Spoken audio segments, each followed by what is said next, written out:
My name is David Kedeme. I'm a junior in the College of Arts and Sciences studying neuroscience, and I'm from Northeast Philadelphia. Some hobbies I enjoy are spending time with family and friends, reading. I like to read. I'm part of a club called Student Harm Reduction Coalition, and we kind of go to different organizations such as Prevention Point, which is in Kensington, Philadelphia, kind of the hub of the opioid epidemic here.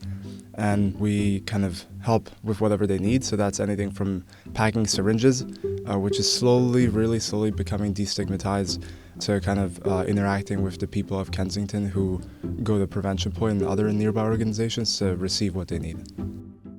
So before I came to Penn, I knew I was always interested in the brain and how it worked. There's kind of a mystery behind the brain that I haven't found in any other organ really that I've looked into.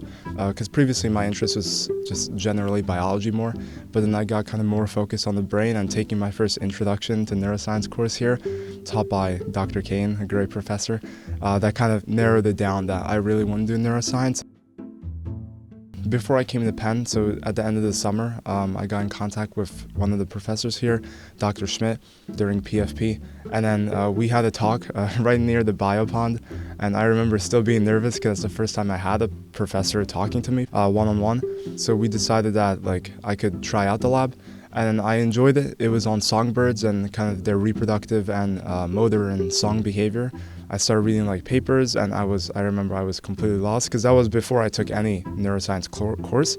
So I was in that lab for about 2 years, and then I switched over to Dr. Ma's lab in Perelman School of Medicine, Johnson Pavilion, and there I kind of got started during the summer, and I got a lot of exposure. And I've been doing so PCR, kind of the prototypical genotyping, sectioning, or animal model as mice, and then also kind of mounting, so putting those slices on the slide to then be able to image them in whatever way. And then also there's this microscope called a confocal microscope, which is it's like a 3D sectioning microscope that you can really tell the anatomy of. So that was pretty cool to see. And then hopefully starting my own research project sometime in the future. My sophomore year, I took a class called Madness and Madmen in Russian culture with Dr. Peeney. So when I first came into class, I signed up for it because I saw how it kind of delineates crazy versus having a psychiatric disorder. And then throughout the course, you kind of went from this crazy model to then really seeing that psychiatric disorders are prevalent today, but it's not the person's fault. So going through that, it was kind of a mix of literature, history of Russian culture, tied in with somewhat psychology and neuroscience together.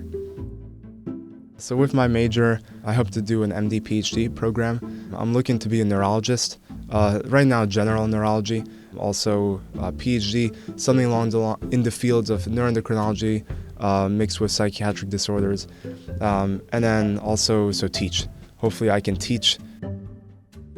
Whenever you fail, or whenever you're very confused, you learn the most. I know sometimes I'm frustrated when I don't understand something because I'm passionate about it, so if I can't understand it, I start to doubt if I'm able to go on this path. But then when I'm able to remember that, or when you have that failing moment, you remember that even better.